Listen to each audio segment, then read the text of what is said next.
Omniscient Reader's Viewpoint by Sing Shong. Chapter 428. A Dumpling's Reminiscence. Part 1. Hello there. Are you all out-of-towners? The one who spoke to us was a man on the wrong side of middle age. The well-mannered Shin Yusung stepped forward first and offered up a greeting. We were on our way to the western regions to visit Buddhism. Ho, Buddha, is it? Unlike how you look, I see that you are high priests of Buddhism. Yi Gilhyong saw how the middle-aged man was impressed by the revelation and began standing tall with his hands behind his back while going ahem.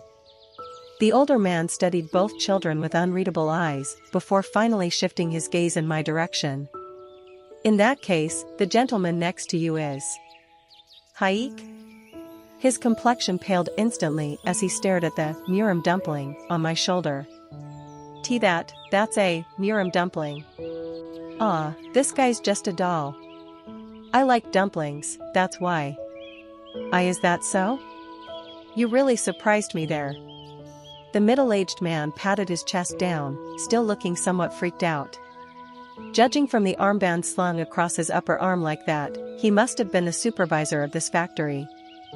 Thinking that this was a fortunate turn of events, we decided to ask this man some questions. What is this factory, exactly? Why are you making lots of dumplings like that? Could it be that you came here without knowing anything? The middle-aged man studied us with a troubled look on his face, before carrying on as a lengthy sigh escaped from his lips. This is all the fault of that scary Yogo. A Yogo, you say? Indeed. Originally, this place wasn't a factory. According to the middle-aged man, this place used to be a peaceful little rural village. But on a certain day, a tall, hulking swine-type Yogo with jet-black skin suddenly made his appearance, kidnapped every female in the village, enslaved all the men, and created this very factory. That bastard took my daughter and wife as his concubines and locked us up in this place. I'm sure you can tell that there's a strange supernatural power swirling around here, and it prevents us slaves from leaving this factory. Not only that Yogo devours so much, too. We're forced to make dumplings all day long, but it seems to never be enough, you see. The factory's manufacturing system is searching for the supervisor. Damn it. I have to get going now. The middle-aged man hurriedly put on a pair of sanitary gloves and a face mask before rushing towards the conveyor belts. Before I could step up and say something, Shin Yusung reached out and grabbed the middle-aged man first. It's unfair for you Adjusis to perform slave labor like this. Not only that, you said that Yogo even kidnapped females of the village too. We can't overlook this. As expected of my incarnation. Sure, we had to do this in order to advance the plot, but still. We shall help you. Where can we find that Yogo? Even if it's you monk Nims, that Yogo is. Will you really help us? Of course we will. The middle-aged man kept rolling his eyes around for a bit, but eventually told us the direction where we could find this Yogo. We leave it all up to you. Please, defeat that Yogo. We nodded our heads and walked in the direction pointed out to us. The dumpling Yogo was waiting at the end of this dumpling road. We walked alongside the so-called dumpling road, created out of the conveyor belts. As if he couldn't hold it any longer, Yi Gilhyong began picking up and chowing down dumplings every couple of steps. Hey, this is really tasty. Of course they were. These were none other than Murim dumplings, after all. However, it seemed that the foremost expert on all things, Murim dumpling, was thinking a bit differently than us. The aroma is a little off. What? Hand me a dumpling. While walking behind the two kids, I cautiously picked up a dumpling and handed it over to, the dumpling on my shoulder. And sure enough, watching one dumpling eat another one proved to be a rather grotesque sight. The combination of ingredients is wrong. It seems that he has not mastered the art of Murim dumplings. Murim dumpling number 999 formed a somewhat dissatisfied expression and began ordering me around out of the blue. Take half a spoon of the substance inside the green container and add that in. Since we still had a long way to go anyway, I decided to follow this little guy's orders and began adding the ingredients inside the dumpling skins. You must familiarize yourself with the flames of true samadhi fire. Place the steamer so that the yellow flames are touching it in the middle and then heat it. This had to be some kind of a dream. To think, I was learning how to make dumplings from a dumpling while walking on the dumpling road. And so, how long did I walk on this dreamlike road? At the end of this road, I was rewarded with a packet of appetizing, muram dumplings. While looking at 999, nodding his head triumphantly, I began wondering what the hell I just did here. Looks like that's our destination. I looked in the direction Shin Yusong was pointing at. There was a pathway at the end of the conveyor belt leading to large stone walls and a newly built residential area. A handful of workers were delivering the packaged dumplings over there. It seemed that we had arrived at where the dumplings consumer was. We walked closer, prompting the security guard to approach us. "Who are you people?" Shin Yusong grinned brightly and replied. "We are but humble monks on our way to the west to seek an audience with Buddhism and acquire the sacred texts. We coincidentally stumbled across this place during our journey. Will it be fine for us to enter?" "Ah, are you by any chance the party of the Tang dynasty's monks?" "That's correct." I was dumbfounded by that conversation. It had been only a few days since this journey had begun, so there was no freaking way that the rumors of us would have arrived here already. "You've learned of the fable, words swifter than feet," Shin Yusong whispered in my ear. "I heard that this is how it's like in the original." "Ah, so that's how it was?" A portion of the judges are impressed by the scenario master's high level of research. 10 additional points are awarded for the excellent reflection of the original work. To think that they would judge us imitating the improbable timing as seen in the original as research. How shocking. The gatekeeper spoke. "My apologies, but our village doesn't permit entry to any outsiders. I'm sorry that you had to walk this far to get here, but I implore you to turn BA. Kek?" Yi Gilyong must have found the gatekeeper's explanation long-winded, because the boy punched the poor man in the belly and knocked him out flat. As if he was making an excuse, he quickly spoke. "Let's just rush inside and beat up that dumb yogo." Suyang Nuna said that the audience members like speedy plot development. Han Suyang, that idiot. She seemed to have taught these kids something really nice. A portion of the audience is satisfied by Tang Sanzang's decision. 1 additional point has been acquired. I looked at Shin Yusong and Yi Gilyong and spoke to them. "In that case, let's go in." "Nope. Ajusi, you stay here and relax." "Excuse me? We told you, Sun Wukong is supposed to ride the bus and that's it." "But..." "Huh. I really didn't want to do this, but seriously now." Shin Yusong held the rosary beads and began reciting something. "Prajnapramitha, Hridaya Kimdokja. Don't try anything unnecessary and stay put sutra." "Wah." Tang Sanzang has recited the Constrictive Sutra. Item, Constrictive Headband, is reacting to it. I was immediately overcome with pain akin to my head shattering into pieces and blacked out on the spot. Asterisk. So, that must have been the Constrictive Sutra that I had read about. By the time I woke up, both Shin Yusong and Yi Gilyong had disappeared into the village. I looked to my side to discover a damn dumpling staring at me with a mocking leer. "What will you do now?" "Go after them, obviously." Now normally, it should be fine to let those 2 kids be. They had become strong incarnations that didn't require my help, after all. However, something felt off to me here. If Sun Wukong's gut feeling was right, then it was pretty obvious which creature they would encounter here. I could think of someone when it came to all things muram dumplings related. But to think that idiot would use slaves to operate a factory, and even become a villain that kidnaps women. I couldn't wrap my head around it.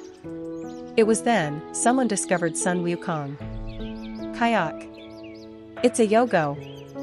I turned my head to find several women standing over yonder.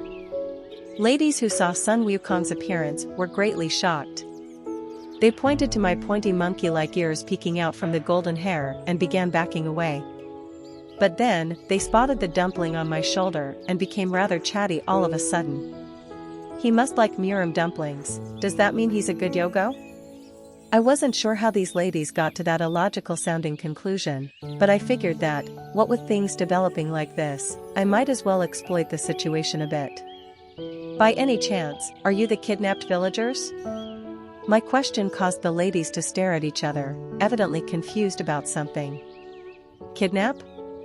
We've never been kidnapped, though. But, I heard that a pitch-black colored swine like Yogo has kidnapped you all? A swine? No way. Are you perhaps talking about Jubeji Nim? Jubeji Nim? Sure, our Beiji Nim's skin is somewhat tan, but it's not to the point of calling it pitch black. But, he does resemble a swine in some aspect, doesn't he? Like, his thick biceps, or those tough, strong thighs. But, that's not the same as being a swine. Something was definitely going down the wrong direction here. With an excellent timing, a huge commotion broke out in the middle of the village, so I quickly ran over there. It was pretty obvious who was behind that disturbance. Stop right there. A boy's voice loudly resounded out. I pushed my way past the wall of women until I came face to face with the village's large plaza, a large litter in its middle, and the two children standing in front of it. There was no need to mention that they were Igiliang and Shin Yusung, of course. The boy stepped forward like a kid general and shouted out. You're the Yogo that kidnapped many of the village's women and constructed a dumpling factory to satisfy your selfish interests and desires, aren't you?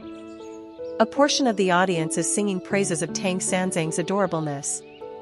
Judge, successor of Sakyamuni, has added 5 additional points. Right, he was really adorable. Didn't matter who was inside that litter, there was no way anyone would be able to fight this kid after hearing. No, hang on, if it was that bastard, yeah, he might actually.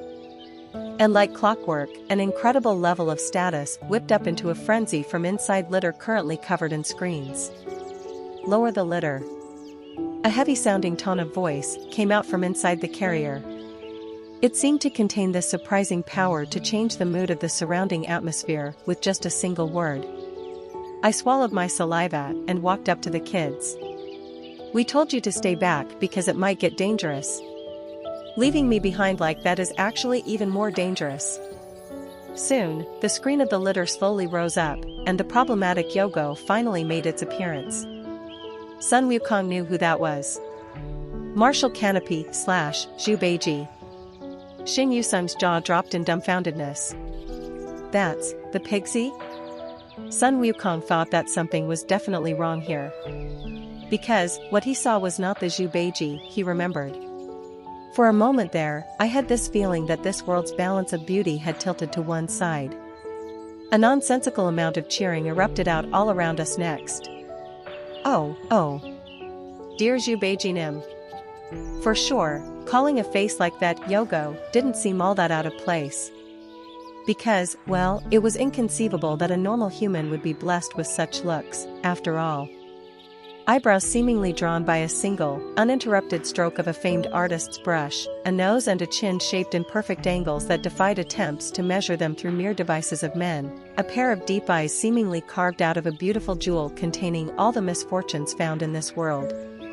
If someone saw those features and not get immediately drawn in by them, then there must be something wrong with that person. And sure enough, the villagers, regardless of gender or age, were pouring out their praises towards this Zhu Beiji. Zhu Beiji Nim, hooray! The creator of Miriam dumplings, hooray! The so-called Pigsy, half of his black-colored vest unbuttoned and wearing a pair of black jeans, climbed down from the litter. Finally, the day we decide the victor has arrived. You sooty bastard! Igiliang triumphantly roared out as if he was expecting this. He began swinging his small fists around as if he was playing Chwibble Nori and dashed towards Zhu Beiji. Of course, there was no way such a thing was going to work. Let me go. You pig. Zhu Beiji easily picked the boy up by the scruff of his neck, glanced at Shin Yusung briefly, and strode over to where we were. You bastard must be Sun Wukong. Chapter 429. A Dumpling's Reminiscence. Part 2. Right, I had a feeling that he'd be Zhu Beiji from the beginning. However, just in which aspect was he anywhere remotely pixie? A small portion of the audience cannot comprehend the outer appearance of Zhu Beiji. A small portion of audience members are complaining that this is an insult to the original work. Judge Mai Haoang argues that this doesn't even make sense. It seemed that there were some members of the audience with a similar train of thought as me. And then, in the next moment, the majority of the audience welcomed the choice of the current Zhu Beiji. Number of votes obtained is increasing greatly. Fable Chamber's ranking has increased greatly. Could it be? Judge, Cleanser of Altars, is satisfied with his outer appearance. Those in the know should already be aware of it. This Cleanser of Altars was Zhu Beiji's modifier.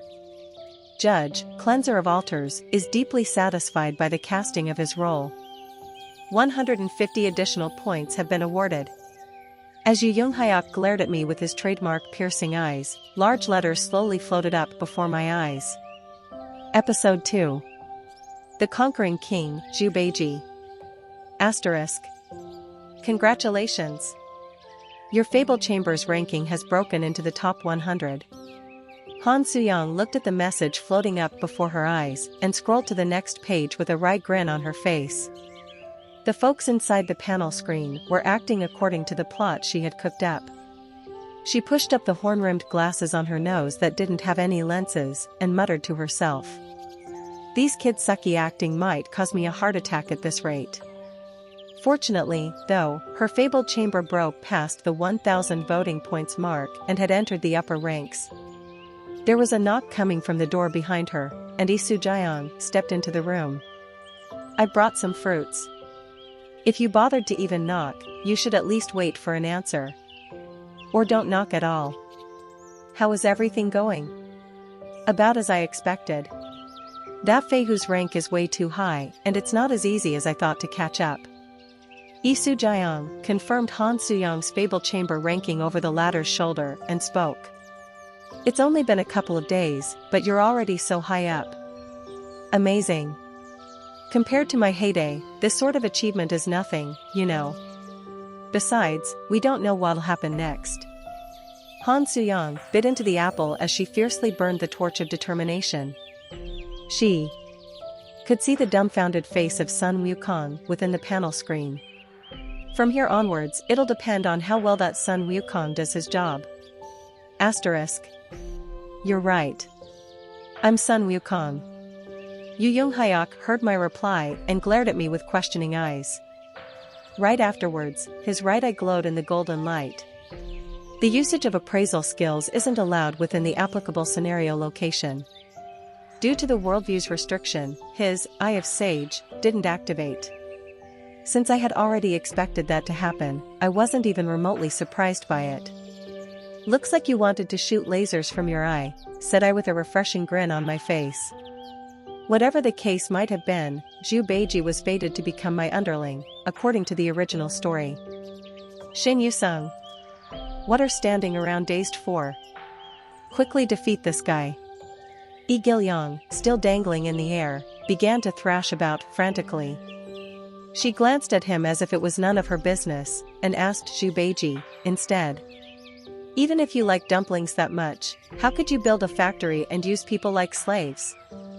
And why did you kidnap women in the first place? While listening to her yell, I studied our surroundings.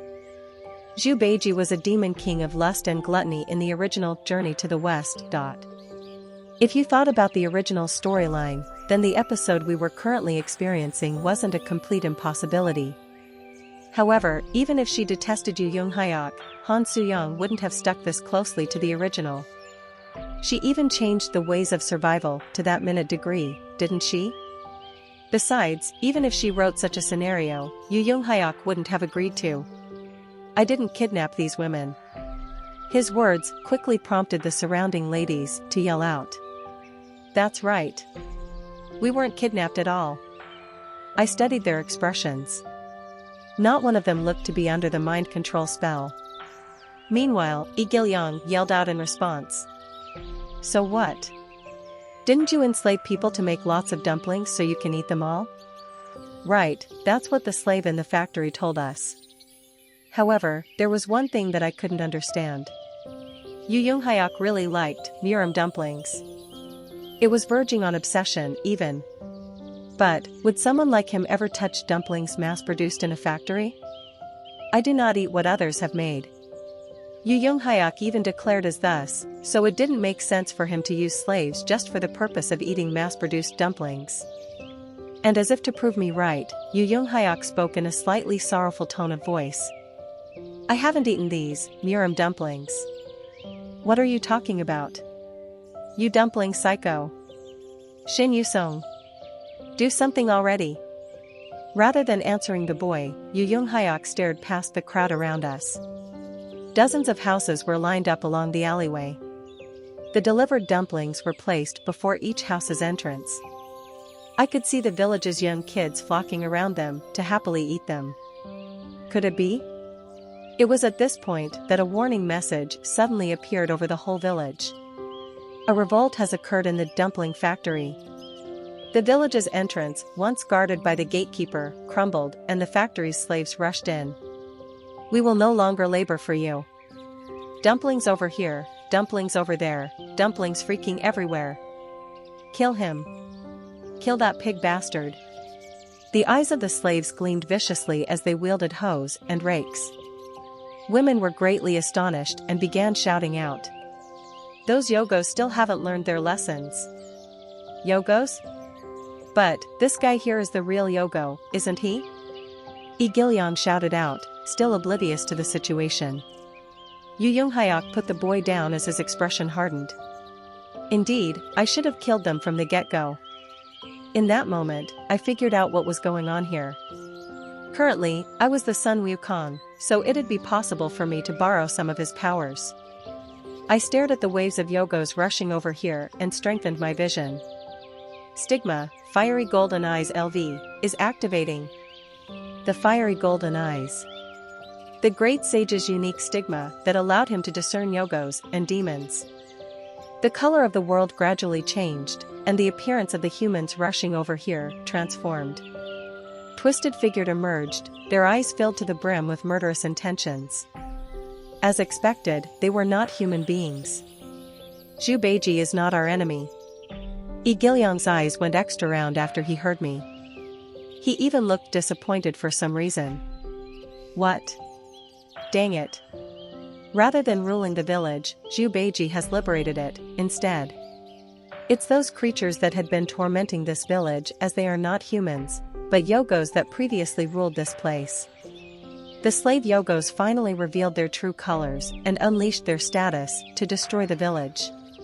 Yi Gilyong and Shin Yusung only then realized what had happened and began directing the crowd.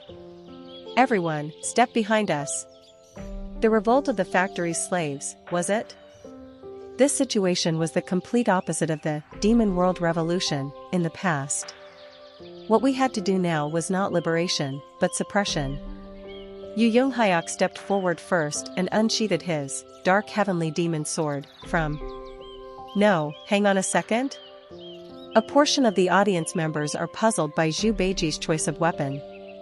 Several judges are curious as to why Zhu Beiji is suddenly using a blade instead.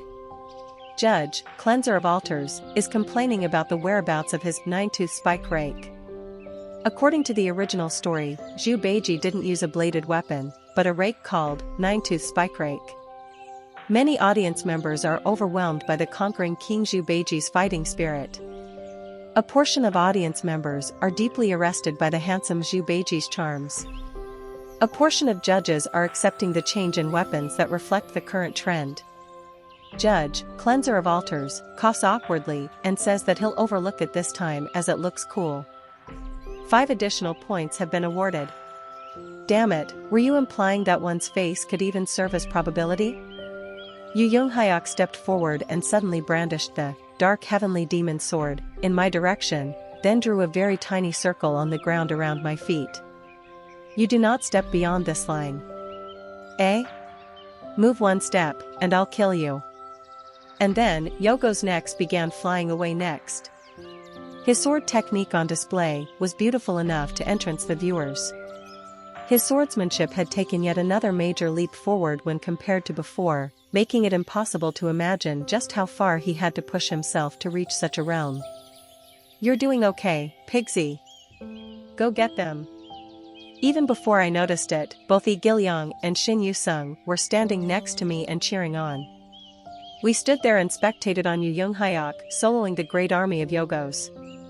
Judge, prisoner of the golden headband, feels happy about this pleasing and relaxing progression of the story. Only now did I finally understand the deeper meaning of Han Soo-young author Nim's firm resolution. Indeed, the story of the retired Sun Wukong was a pretty good one. Judge, cleanser of altars, is drunk on the coolness of himself. Judge, Mai Hawang, is slightly dissatisfied by the cool-looking Zhu Beiji. 30 additional points have been acquired. It was around this point in time that I heard a rather numinous voice resounding out from the skies above. "Wait! Stop your actions!"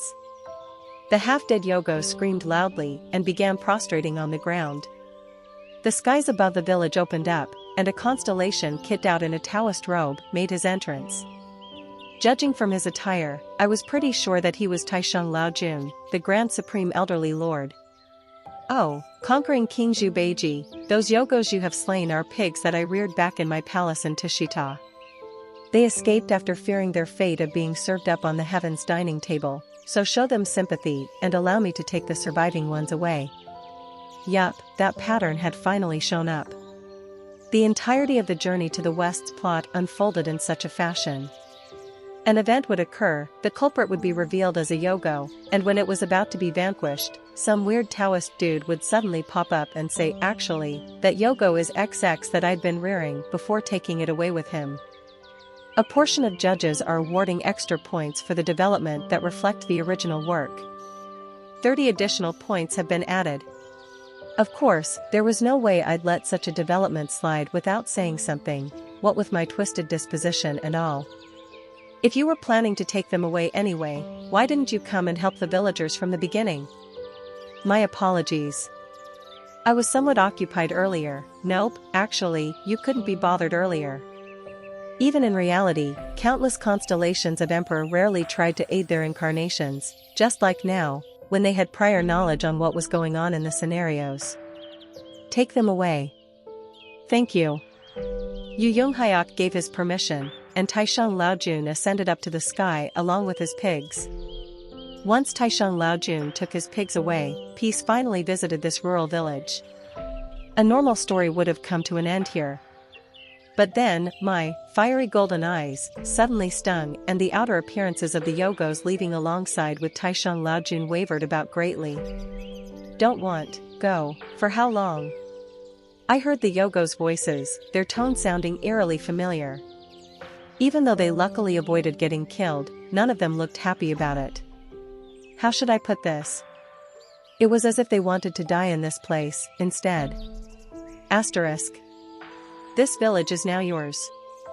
Although you'll have to operate the factory by yourselves, you won't go empty-bellied like in the past. With that, Yu Young-hyuk joined our little group. The villagers held a tearful farewell party for us before we left. Or more specifically, they seemed to be disappointed not of us leaving, but due to Yu Young-hyuk going with us. Chet. I wanted to beat him up and then drag him away. Once the party ended, Yi Gilyong and Shin Yu-sung set off on the road again, and I followed after them as well. Meanwhile, Yu Young-hyuk was keeping a few steps of distance away from us. What an awkward atmosphere this was. Now that I thought about it, I had no clue what Yu Young-hyuk was like around my other companions when I wasn't around. I ended up worrying about him, and so, I had to say something. "Excuse me, junior brother. Why don't you walk closer to us?" "And who's your junior now?" That idiot glared back at me with incredibly intimidating eyes, and I couldn't say anything else. Meanwhile, the kid sidled up to my side and began chatting away in happiness. "Hey, Demon King of Salvation, you did alright back there. If you haven't discovered the truth about those Yogos back then, we might have ended up in a big disaster, Disciple Nim. To be honest, I hadn't done anything of note. Yu Yonghyuk killed Yogos, and the one who saved the village was also him. All I did was spectate from the sidelines and say a couple of lines. Even then, kids were busy praising me, not him. I glanced at him. As if he hadn't heard anything, he concentrated on polishing his dark heavenly demon sword. In that moment, Kim Dokja began wondering for the first time ever. How did my companion see Yu Yonghyuk while I'm not around?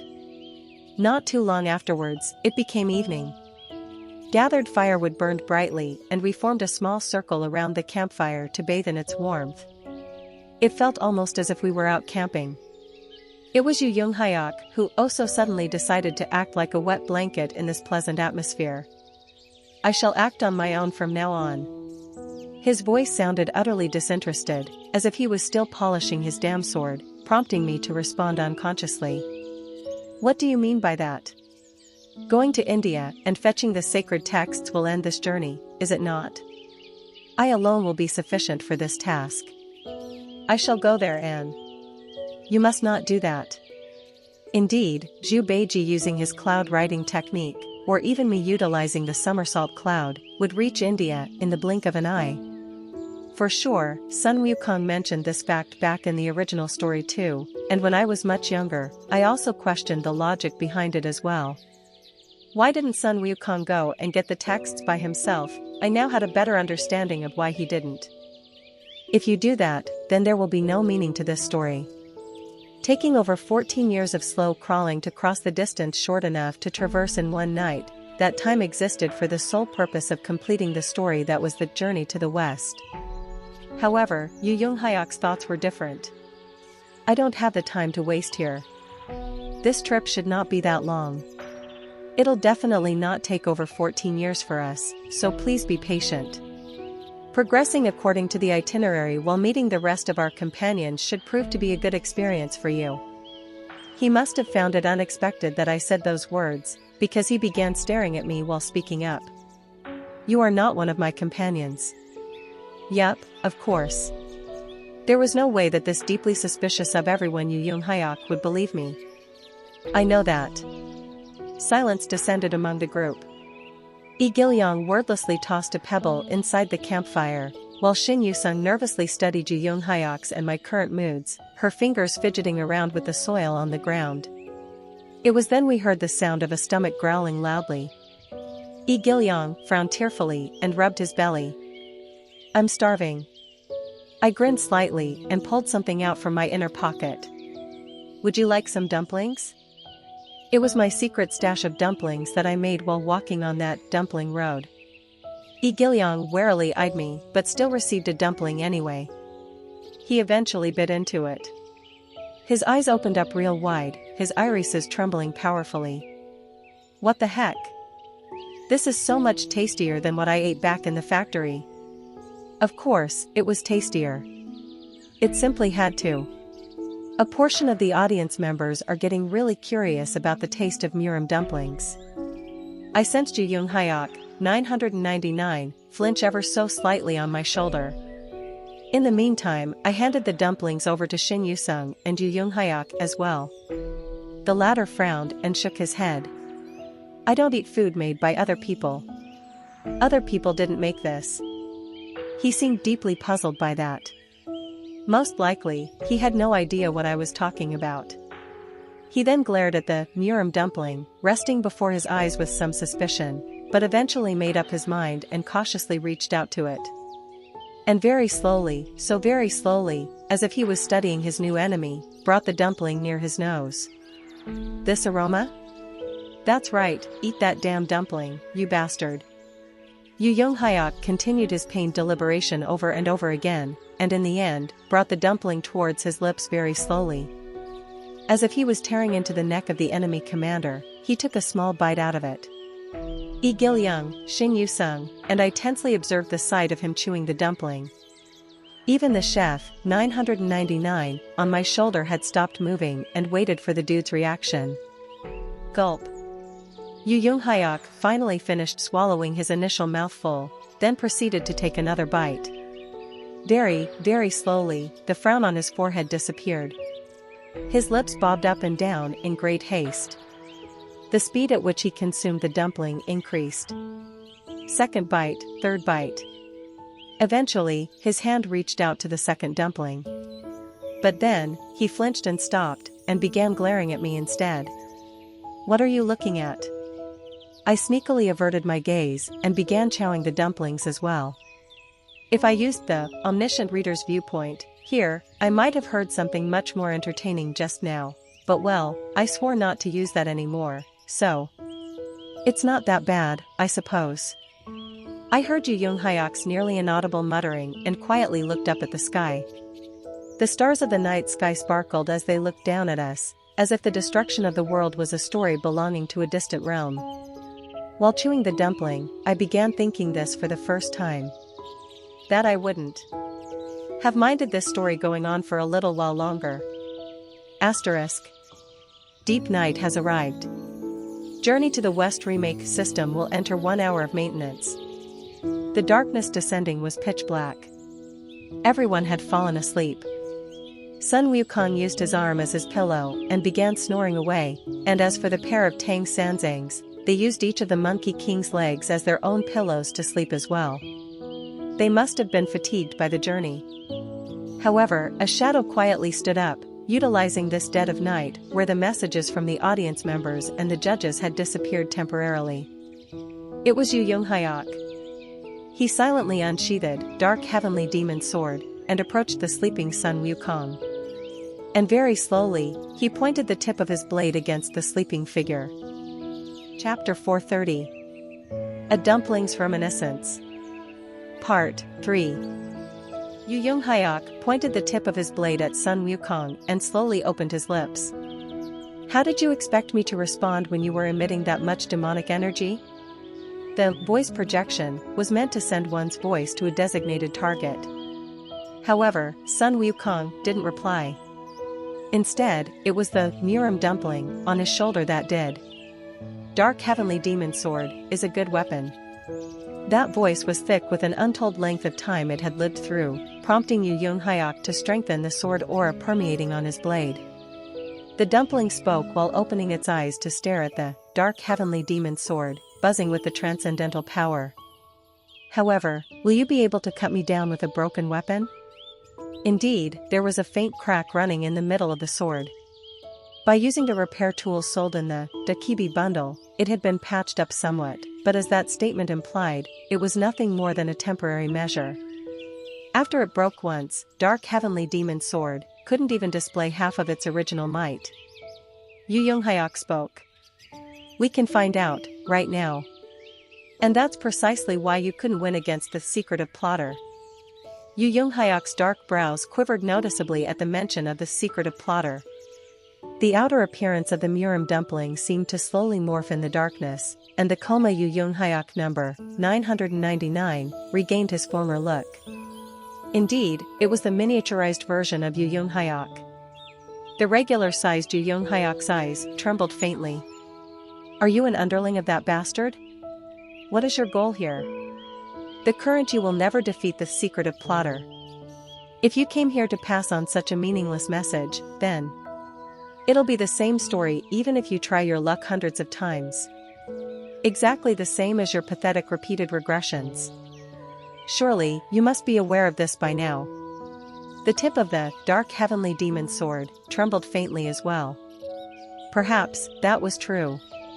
Even after he borrowed Han Suyang and Zhang Huiwen's powers, he still failed to defeat that enemy. It was obvious that he'd not be a match even if they met again. The coma Yu Young-hyuk, 999, spoke in the tone of voice indicating that he understood that feeling. Yu Young-hyuk of the third turn. "How much do you know about the secretive plotter?" Asterisk. An ancient slumber. This dream was from the days when he was still called Yu Young-hyuk, Hanja. From 0th turn all the way up to 1863rd. The story of when he was still the puppet of the most ancient dream, repeating countless lives, and fighting over and over again. "Oh, you foolish puppet. You can't save anything. Yu Hyok finally reached the 1863rd turn, only to lose every single one of his comrades. The maritime war god, E.G. Hai. The beast lord, Shin Yu-sung. The emperor of steel sword, E. Hyeon-sung. The god of medicine, E. Seol-hwa. The demon of delusions, Kim Nam-won. The hermit king of shadows, Han Dong-hoon. The breaking the sky sword saint, Namgung Min-yong. His little sister, Yu Mia. Just like how he had many comrades, he also had as many enemies to contend with. Such as, Ten Evil, Gong Pildu, Anna Croft, Ranveer Khan, Fei Hu. I told you, I won't become your ally. However, some enemies remained hostile until the end. Maybe, this regression turn will be your last. Some enemies realized he had succeeded and congratulated him. And then, the final war began. Oh, the Iron Blood conquering king. Fighting alongside him as his sworn friend, the prisoner of the golden headband, the great sage, equal of heaven. I'm helping you because the star stream is an even greater evil. Working as his ally at the final hurdle, demon-like judge of fire, Oriel. This one is simply avenging the death of his incarnation, that is all. Standing on his side for the sake of avenging Kim Nam-won, the abyssal black flame dragon. Why oh you foolish constellations? They advanced forward while breaking past the waves of the outer gods. They cut down countless packs of tentacles rushing at them, and faced off against the enormous statuses emitted by these gods from the other world. Stars in the sky fell non-stop. Lights from the great nebulas continued to disappear. Olympus, Vedas, Asgard. Along with the noises of one era coming to an end, the skies of the star stream were covered by the falling rain of shooting stars. The Korean peninsula's constellations also died. The Goryeo #1 swordsman and the maritime war god fought bitterly right till the end, but they still couldn't avoid their deaths. It was the same story for Yu Hyok's comrade in arms. What an amusing life it was. The first one to lose his head was the abyssal black flame dragon. Gabriel. I'm sorry. Not too long after, the wings of the demon-like judge of fire were broken. By that time, however, even the majority of outer gods had perished as well. The one to land the final, deciding blow was the great sage. That's the end of all stories, it seems. His Ruibang grew to an enormous height. He then dispersed into tens of thousands of clones and utilized every single fable he possessed to open up a path. As he scattered away in a golden-colored fable, the great sage spoke up. Complete your story, conquering King Yu Hyok.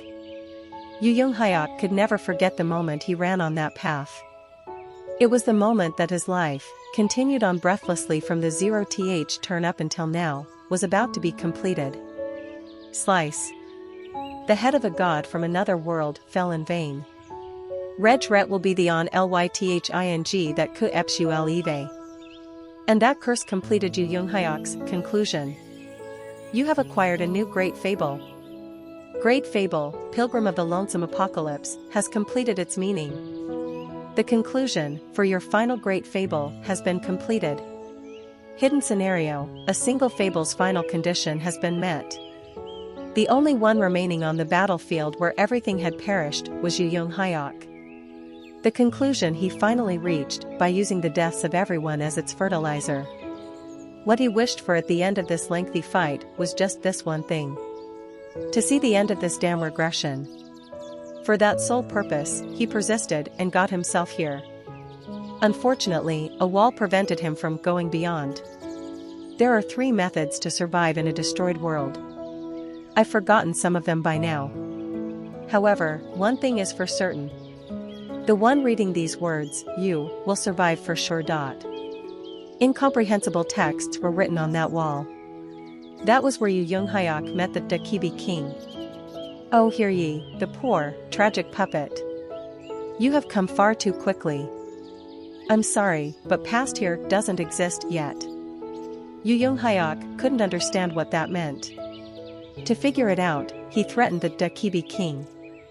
But the damn guy didn't reveal its true meaning even as it died. You can't complete this universe. It was a gigantic wall that Yu Yonghyuk couldn't go past with his power. But he still instinctively understood it.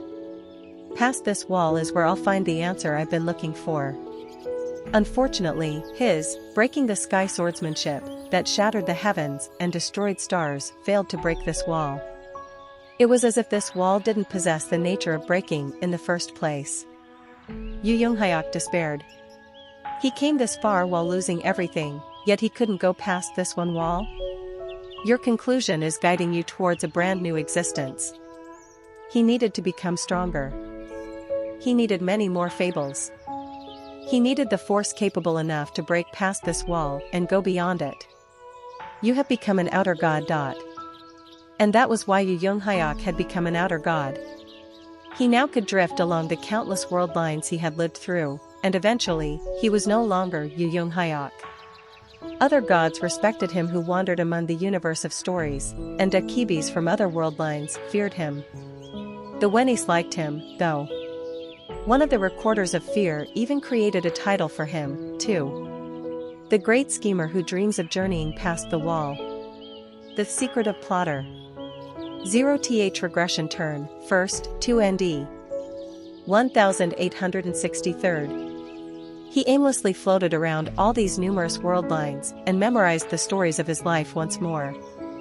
He had earned many fables along the way, but his overall power remained the same after paying for the probability of traversing through different world lines.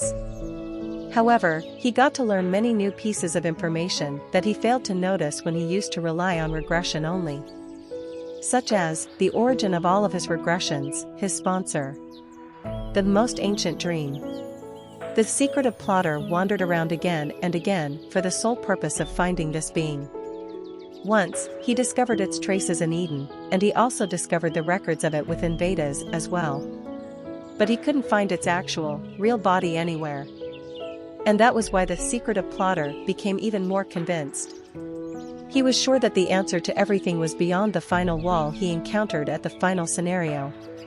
Sadly, though, he failed to discover the method to breach that wall even after searching through all of the world lines. His hope slowly withered. His will that not even regressing for 1863 times could break was slowly becoming dimmer. He dreamed many times of falling into an endless slumber. If only he really could. If only he could find the eternal rest he'd been searching for. It was at this point that he discovered a single planet shining so brightly. The secretive plotter was quite familiar with it. The 8612th solar system, Earth. The location where the tragedies of all scenarios began. However, something was wrong.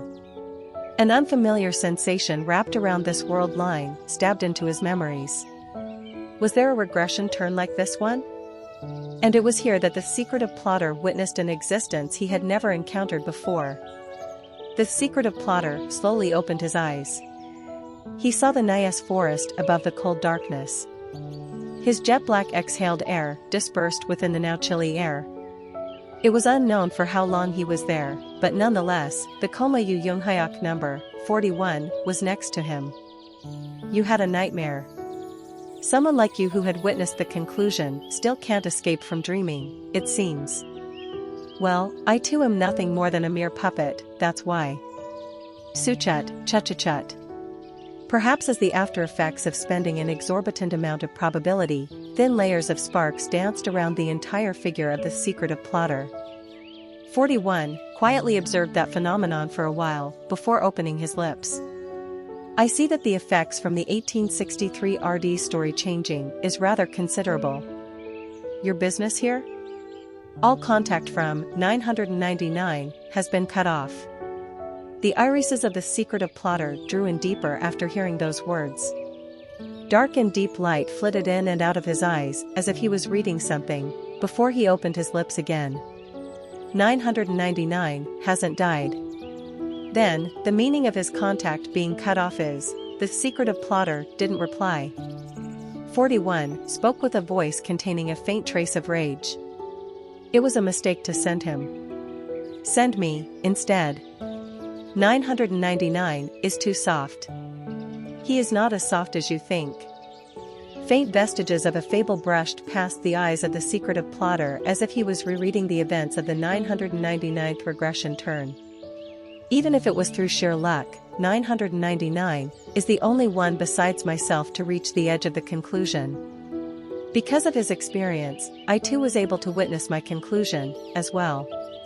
That reply prompted 41's expression to crumple. However, he's also the one who willingly gave up on the conclusion. Think about this. He can mess up our goal. It doesn't matter. He is also a Yu Hyuk, after all. The plotter's unfathomable eyes now stared at the skies of the Nyas forest. No one could tell what exactly he was thinking about. He too has the right to pursue the end he wishes to see. 41 quietly observed the plotter's eyes before lowering his head slowly. The secretive plotter. Yu Hyuk, who had lived the longest time in all of the universes out there. No one in the star stream could understand the depths of his sorrow. If that's what you want. Even if it was another Yu Hyuk. Asterisk. Scenario maintenance will conclude in 5 minutes. The channel will reopen soon. As the message reverberated throughout the empty air, 2 Yu Hyuks were still standing face to face. 999 was the first one to form a wry grin. It seems that you don't know anything. But then again, I guess it's only obvious. Don't know anything, those words really got under Yu Hyuk's skin. This bastard or that other one, they were all saying the same damn thing. Yu Hyuk who doesn't know anything. Just what the hell didn't he know? The blade of the dark heavenly demon sword faintly shifted over to Sun Wukong as if he had managed to swallow back his anger. Just spit out what you're plotting here. Why did you come?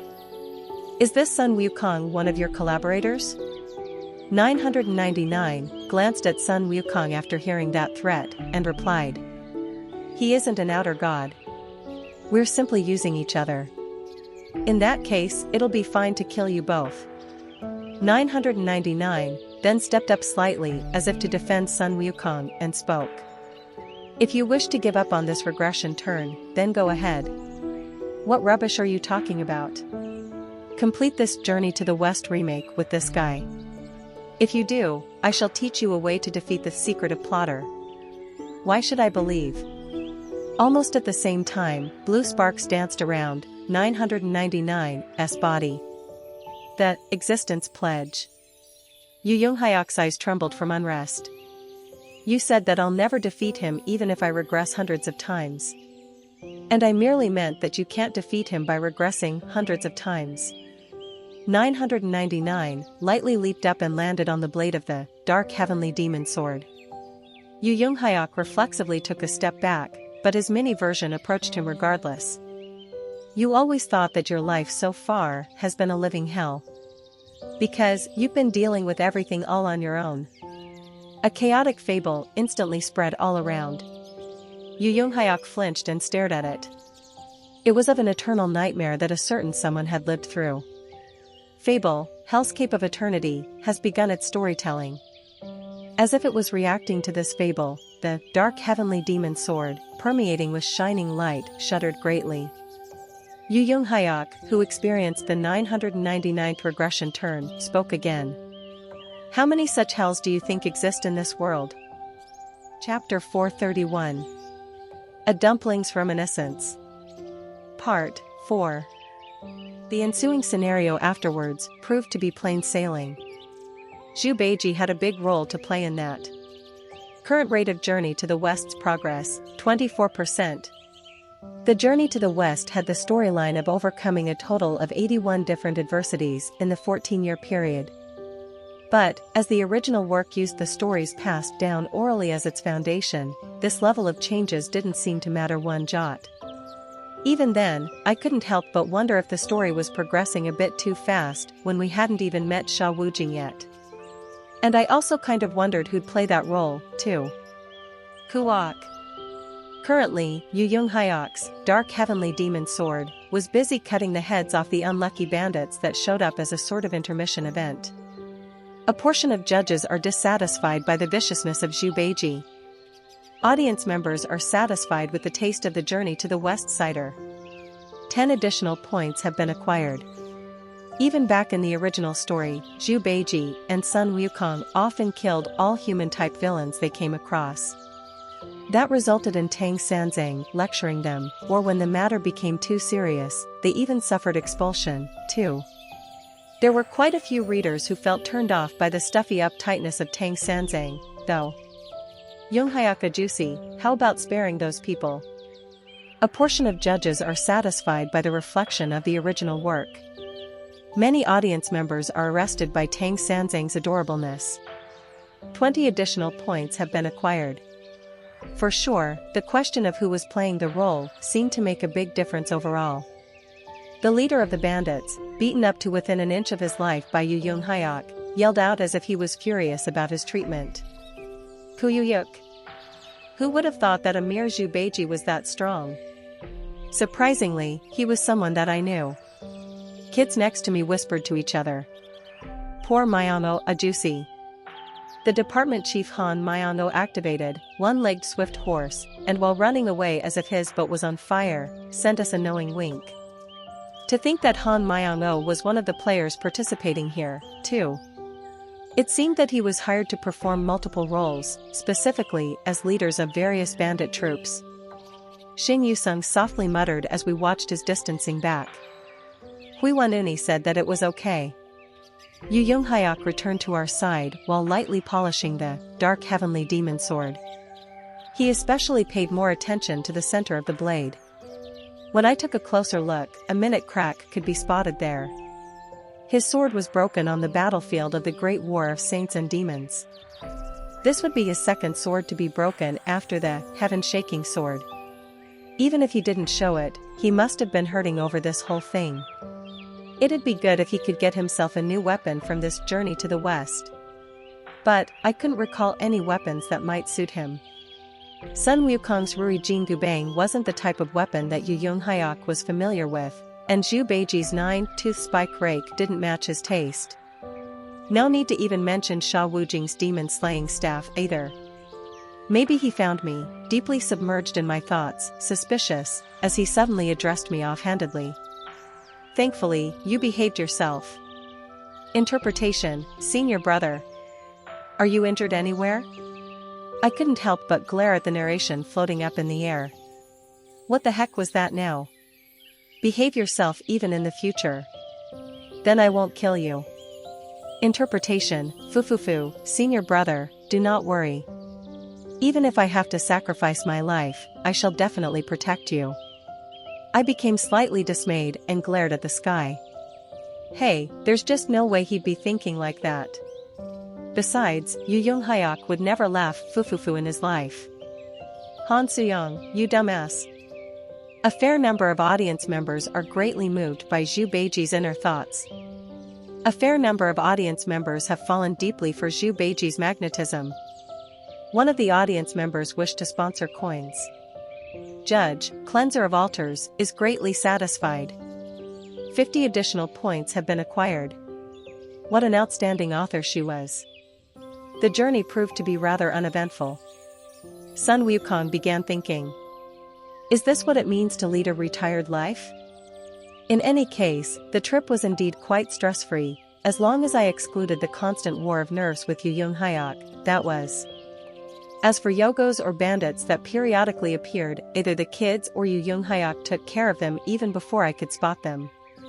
Oh Mr. Demon King of Salvation. You must be really comfortable, aren't you? Yes. It's all thanks to you the masters. I should also thank Han Suyong for me getting referred to as the Demon King of Salvation even though my identity hadn't been revealed yet. This, I'd become the retired SSSS rank Sun Wukong, had a strange backstory of Sun Wukong being nicknamed the Demon King of Salvation in his past. I couldn't really figure out why she'd use such a nickname here. A portion of audience members like the story where the Demon King of Salvation is treated poorly. 10 additional points have been acquired. Nope, I think I know now. Stop picking a fight with someone you're not familiar with, you dummy. No, that's not it. I mean, he should earn his keep, right?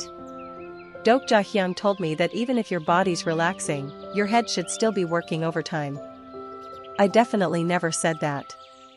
When you were relaxing, you should relax your mind, too. Lee Gilyong narrowed his eyes to a slit and stared at me while adding a few more words on top. That's why you should give up some tasty info already. I mean, you're supposed to be a second-turn Sun Wukong according to the backstory, right? Don't you know where we can find some hidden elixirs or something? Sure, I know of a few. Indeed, the journey to the west did feature quite a few useful elixirs. Such as, the Peach of Immortality that Sun Wukong ate, or the ginseng fruit the group finds during the journey itself. One of the best elixirs can be found nearby. Really? Where? I didn't reply and simply stared at Lee Gilyong. Where is it? Hurry up and spit it out. Before I could explain, the narration began first. In the original journey to the west, Tang Sanzang was kidnapped by Yogos dozens of times because of the legend that any creature devouring the monk would ascend to the heavenly world. But that made sense, considering that Tang Sanzang was the reincarnation of Golden Cicada, the disciple of Buddha who had gone through 10 cycles of rebirth. While watching the jaws of the two kids drop gradually, I added an extra explanation on top. Most likely, you masters are the best-known elixirs found within the entirety of the journey to the west.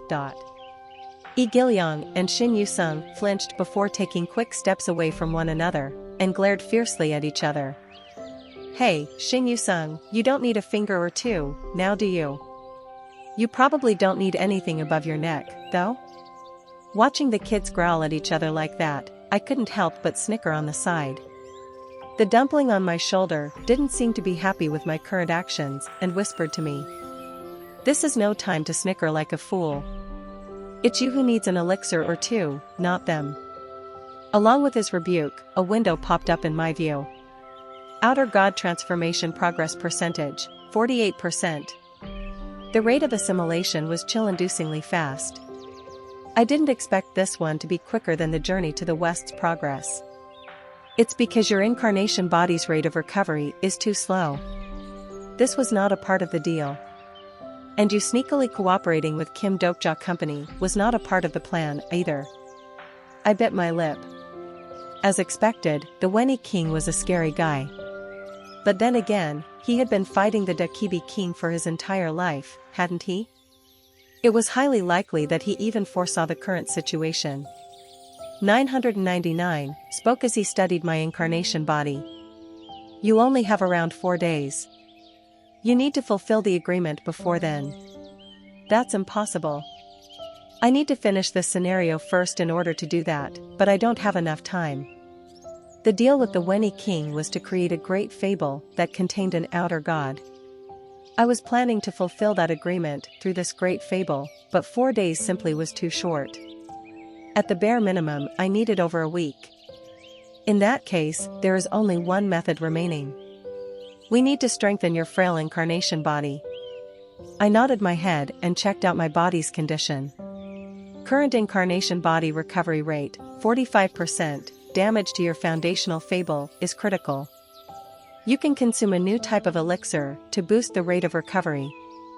The reason for the rate of transforming into an outer god speeding up was simply because my incarnation body hadn't recovered fully from the damage I suffered during the Great War of Saints and Demons. Fable Fragment, Young Gold Dragon's Broken Heart, is unable to function properly. Now that I thought about it, I was too focused on gathering fables and neglected on enhancing my incarnation body's durability. Well, I half gave up on the idea after I kept dying and stuff, so.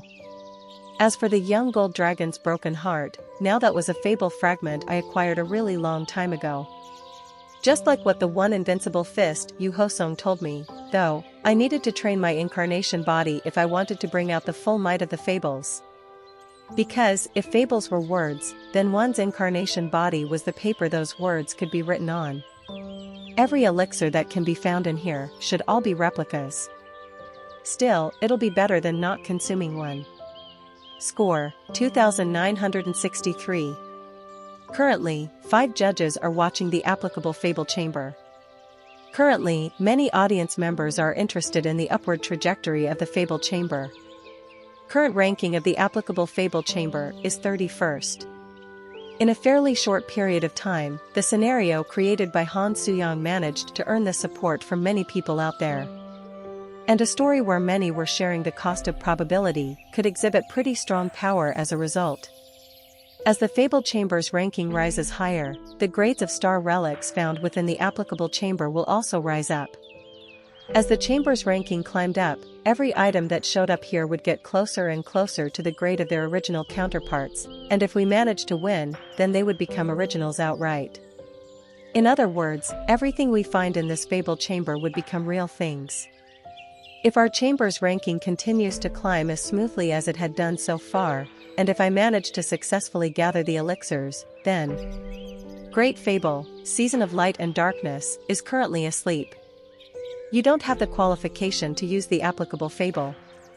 Then maybe, I might get to utilize the power of this great fable that I earned but hadn't been able to unleash until now. Great Fable, Torch that swallowed the myth, is afraid of Season of Light and Darkness. Even the torch that swallowed the myth was scared of this fable. Right now, I couldn't even begin to imagine how incredible the power of this fable was. Stop. It was at that moment when Yu Young-hyuk walking out in front came to a stop. The sky that used to be clear and blue was now dyed in a yellowish hue. I took a closer look to find that the yellowish fog had blanketed the surrounding landscape as well as the sky above. You have arrived in Yellow Wind Cave at Yellow Wind Ridge. Yellow Wind Ridge, was it? This was the residence of one of the journey's villains, Yellow Wind Demon King. If my thoughts were correct, then one of the elixirs I need should be found nearby. It was here that we heard an incoming message. High number of players are joining this Fable Chamber. The original number of players for this chamber was 8. However, there was a sudden influx of additional players. Yi Gilyong muttered as if he was dumbfounded by it. But, why now? It was logically difficult to explain. The newly entering players to a Fable Chamber that no longer recruited roles could only become extras and not much else. And these extras would not get any proper rewards even after the chamber was concluded successfully. That was the situation for the top 10 ranked Fable Chambers, so there was no need to even mention participating in this 31st. No, hang on, there was. A small number of audience members are wary of the 6,731st Fable Chamber's rise in the rankings. A portion of audience members are looking forward to your destruction. Many audience members are paying attention to the Fable Chamber's sudden upheaval. The current situation was this: our Fable Chamber had shot up from the bottom of the ranking all the way up near the top in a proverbial blink of an eye. Yu Young-hyuk spoke, his expression hardening. Bastards are trying to ruin our scenario. It was unknown who might be the instigator in this case, but I could think of something. Most likely, these guys were spies sent in from the Great Nebulas participating in the Journey to the West remake, as well as from other top-ranked Fable Chambers. They must have been fearing what might happen in the Star Stream if Kim Dokja Company managed to snatch away yet another great fable here. Kugugugugu. The fog rushed forward in an instant and swallowed us up. The first one to disappear under the fog was Yu Young-hyuk's figure, looking back at us and issuing a warning, and then, the surprised voices of Shin Yu-sung and Yi Gil-young resounded out next. Disciple Nim. Hurry and hide behind us. Stay behind and don't step forward. Got th. Even before I could make my reply, the kids disappeared as well. And the fog came to a stop right before my nose. Soon, I heard the sharp noises of weapons clashing coming from here and there. The dumpling on my shoulder asked in a quiet voice. Aren't you going in? I want to, but, said I, as I felt the presence approaching me from behind. I think their aim is me this time. I looked back and saw the extras hurrying over here on the Yellow Wind Ridge's pathway. Constellations disguised as the underlings of the Yellow Wind Demon King were walking closer while emitting unfriendly auras in my direction. So, that's the Sun Wukong? He must be a weakling, judging from his status. Did they really think we'd be scared by them attaching the Demon King of Salvation moniker onto a weakling like him? Only then did I figure out what their real goal was. No matter what, the main protagonist of the journey to the west was Sun Wukong. If he dies, the journey would end, too. A portion of judges are worried about your safety. A portion of audience members are worried about your safety. I watched the constellations come closer and felt really conflicted about this whole thing. Retired Sun Wukong didn't want to fight. Why? Because it was annoying. Retirement penalty has steeply decreased your will to fight. Yup, it was all because of that damn retired setting. Judge, prisoner of the golden headband, is digging his ear as if he can't be bothered. Judge, Bimoan, is opening a book to read with a refined expression. Judge, Maihalang, is yawning out in boredom. Those Sun Wukongs, feeling sick and tired of hard carrying the journey to the west, by themselves originally, wouldn't enjoy this type of development at all. Utterly not caring about that, the extra constellations wielding scary-looking weapons finally arrived in my near vicinity. Kill him. Interpretation, haha, kill that baldy monkey. Kill him. Interpretation, fuck. It's the bastard that cleans up the poo of the heavens. Kill him. Interpretation, a rock for brains monkey. I was about to throw a tackle, arguing about the validity of such interpretations, but then, the channel was suddenly flooded with an explosion of messages. Judge, prisoner of the golden headband, is enraged while holding on to his hair. Judge, Bimoan, is shuddering angrily at the filthiness of this story. Judge, Maihalang, wishes for the heads of those fools to roll. A portion of judges are providing a great amount of probability towards the progression of the applicable fable chamber. If this story's direction is changed, then a large amount of additional points will be acquired. A private message has arrived from the scenario master. Hey, you said you can fight a bit, right? The narration began even before I had time to reply. There was one thing that all these yogos rushing in didn't know. Without a doubt, he was the retired Sun Wukong. However, he was also Sun Wukong that didn't hide his own strength, either. Along with all the messages clogging up my view, the title card for the new episode floated up as well. Episode 3. The Demon King of Salvation isn't hiding his powers.